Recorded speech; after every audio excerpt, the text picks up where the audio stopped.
Is my voice audible? Cool. Okay.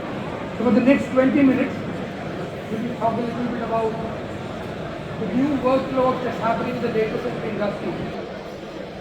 Infrastructure behind that is built so that it's capable to handle the new work. So that's what this topic is about. Unleash the power of generative AI and how do you build sustainable data centers. So we will talk about the new workloads, generative AI, the kind of workload that's happening, and also how the data centers can be made. So that's what we stand for, work.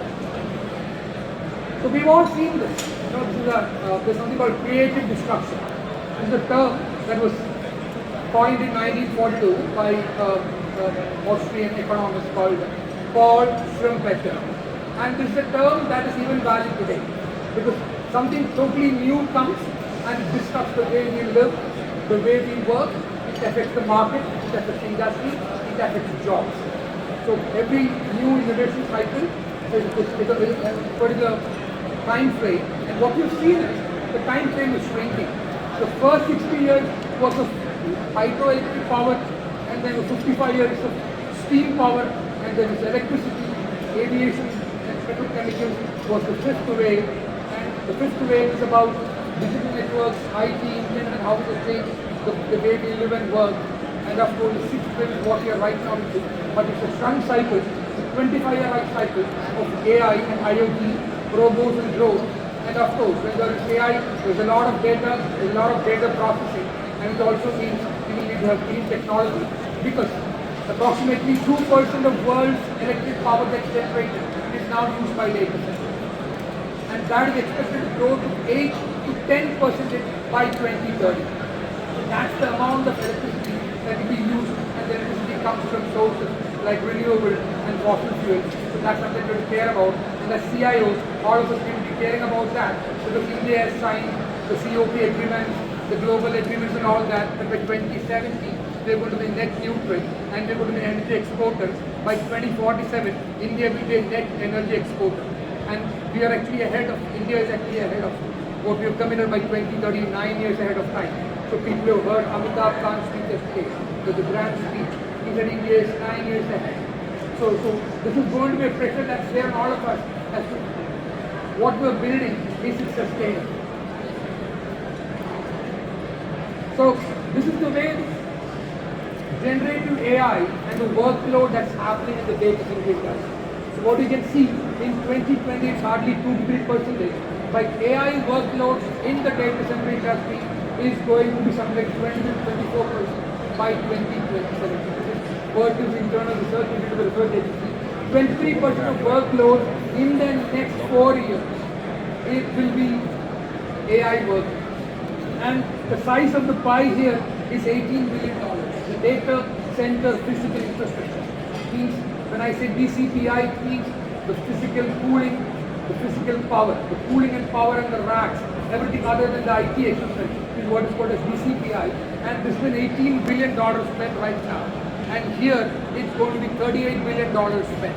On a $38 billion spent, 23% of the workload is going to be from generative AI and AI work. And this is going to cost a huge workload of what we call responsibility on us to build data centers in a sustainable way. So this again, AI hardware and expected changes in the data center physical infrastructure. What we are seeing is that thermal management and the rack power density is going to immensely increase. For example, the NVIDIA chips that we're talking about today, each chip is something like 750 watts of thermal design power. 750 watts is equal to an iron box. So that's the kind of generated heat from each NVIDIA chip. So you can imagine the rack density, which is something like 3 to 4 kilowatts, is now going from 3 to 4 kilowatts to something the basic AI to 15 kilowatt per rack, and it is going as high as 100 kilowatt per rack. So we are working with customers to help them manage 100 kilowatt per rack. So what are the technologies that we talk about? How do we manage kind of 100 kilowatt per rack servers and racks? So generative AI, as we see, we are already seeing it as a supplier to the industry, to the industry. This is actually going to change the game. So we were talking about 3 kilowatt racks, and then they're going to go to something like 100 and 200 kilowatt per rack is what's going to be the cooling density and the power density in the future. So I'm introducing a term here called liquid cooling. Okay, so how many of you here have heard this term, liquid cooling? How many of you want to know about what is liquid cooling? And liquid cooling is not fiction. It's something that we're already doing, which means your servers are actually going to be immersed in non-conductive dielectric liquids, and they will be cooled all the while. That's what's called a single-phase immersion cooling. So that's the highest level of immersion cooling. But there's something also there in between called the direct chip liquid cooling or the direct contact liquid cooling. So currently, all the technologies that are there for cooling is all air cooled, which means you cool the air and then you pass the air to the place where you want to finally cool and reject the heat and remove from an objectionable place to a non-objectionable place. That is what cooling is all about. But direct contact liquid cooling is about passing a kind of refrigerant liquid over the chip itself, and the chip then sweats like sweat on your forehead, and then you remove that sweat. That is what's called DCLC. And the next level is there is air cooling, the hybrid of air and liquid cooling, and the third one is immersion cooling, which means you have actual servers itself, Dell servers, Lenovo servers actually immersed in liquid itself so that the heat can be removed. And that's what is required for these workloads. They will be doing it for certain customers. So the data center liquid cooling market is going to grow exponentially. So what you see is in 2020, the total spend in the market was very minimal, but we are going something like $2 billion is what we see as the total market for liquid cooling. And as I said, there is direct chip liquid cooling or direct contact liquid cooling, and the one is called immersion cooling, where we actually put the servers in liquid and then take the heat out. Even that is limitations.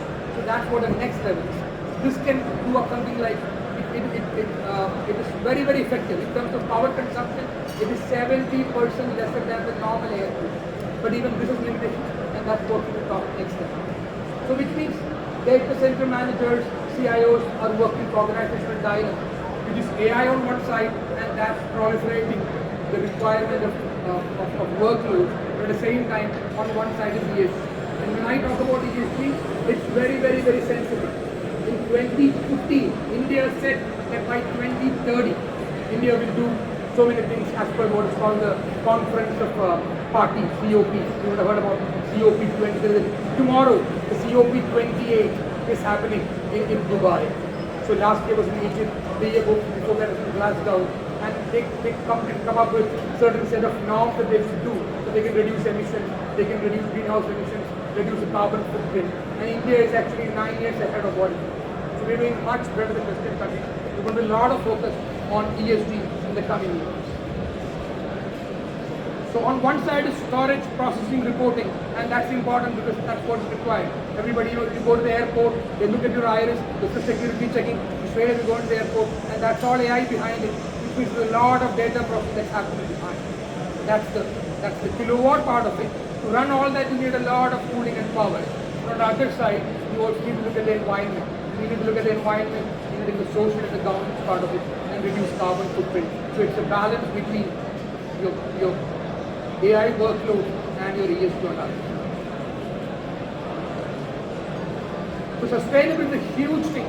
As we talk about modern technologies, AI models and all that, sustainability is a huge thing. It means 85% of data center managers believe that they are going to be constrained sustainability goals, but only 28% of them know how to measure, monitor, and control. So we help customers do that in terms of whatever we provide. We help them scale up their digital infrastructure with net zero goals. That's what we do with Gartner. Let's just talk about what is to be done. So India is going to be a net energy exporter. India's average annual oil bill is $180 billion. You can imagine as to how much it's percentage of our GDP. But India is committed in 2047 with so much of focus on green hydrogen. And India and Saudi Arabia are the only two countries in the world with that kind of an environment where we can take the liquid from seawater and convert to hydrogen. By 2047, India has committed to be a net energy exporter. So that's the way things are moving.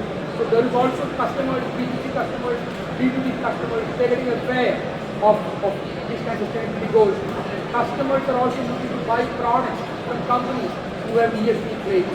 The US market, the average US market grows at around 22% retail sales growth. Now the products with ESG related claims have only 4.7% growth rate, whereas products with ESG related claims have a higher growth rate. People are looking at products with two products, one is with ESG claim, customers ready to pay a little extra for that, a premium for that, to buy that because it's more environmentally sustainable, and that's getting everywhere. So one of the seminars here, I was hearing about a company which refurbishes very premium mobile phones, and it looks as good as new. But what they're telling the customers, if you buy this phone, you are actually helping the environment. And there's big sales for that. It's like a unicorn billion-dollar company. So what do we bring to the table?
Thank you for your patient watching.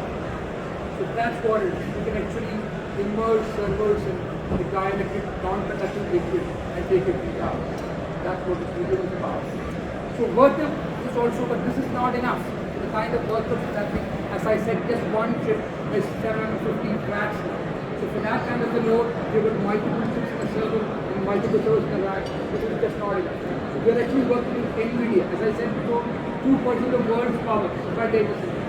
It's a program called the Cooler Chip Program by the US Department of Energy, wherein they came up with $40 million. Whoever can come up with the next best version of cooling for chips, because that's going to be the next biggest challenge right now. And so Virtu plus NVIDIA, the largest manufacturer today. So we have come up with a consortium, and there are other 6 agencies in that, Honeywell and Boyd and all that. So we are working on the next phase of, next version of liquid cooling that can cater to the kind of loads that we're talking about in the data center industry. It's not just NVD alone, we are also part of what is known as the OCP, Open Compute Platform.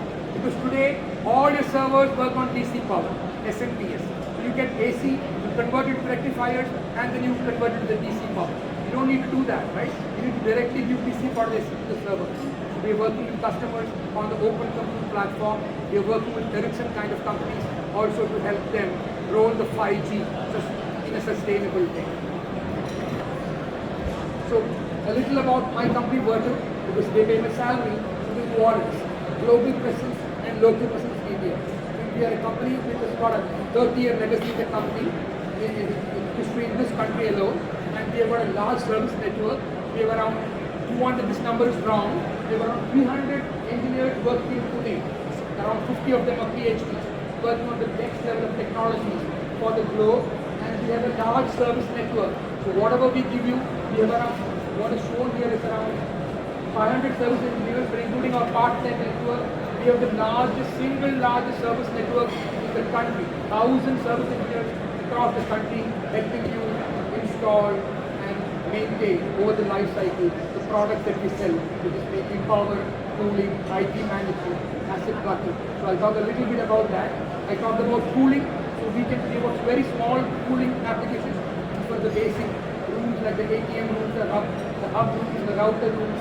That's a small cooling equipment, and we've got the large ones, which is the VIC, the vertical immersion cooling, and we've got XDU, basically the refrigerant-based cooling. So we've got a complete range of cooling solutions from a very small kilowatt or something like a 3 kilowatt load to a load which is 100 plus kilowatts. We've got a complete range of thermal products, but that doesn't end here. Our products include a lot of power products, thermal products, power products including all UPSs, starting from the small desktop 600 kVA UPS, the megawatt range of UPS, and we've got a very unique range of products called the ITMS, which is the racks, the rack PDU, and also complete asset tracking.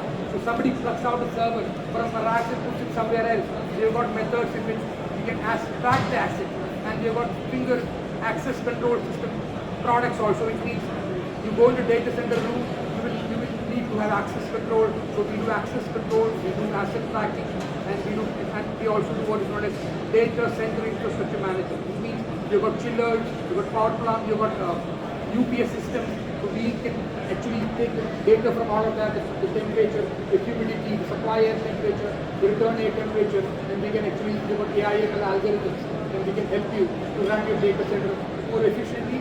The last one is you've got a full range of service products and service people, 1,000 plus service people across the country to help you deploy your physical infrastructure. And of course, there are a lot of case studies. I'm constrained with time right now, so it's the last thing. So we work with companies. They've allowed me to use their name here. I hope it's not recorded. We also work with CDAC, it's National Supercomputing Mission. We also work with ISRO. We work with DRDO, and we work with the IITs. So IITs are working on right now a project wherein Indian English content can be converted into 12 Indian languages. Because the national education policy now allows engineering education of 4 years to be completely done in a vernacular language. And the biggest challenge is how do you translate all the content? So there are AI machines running behind which will convert everything in machine language and be behind those servers. So Infosys and then RailTel, the emergency response team of the government of India, and we also have Tata Solar, and we have a stall number 506. Please come there. We've got a small miniature data center in a box.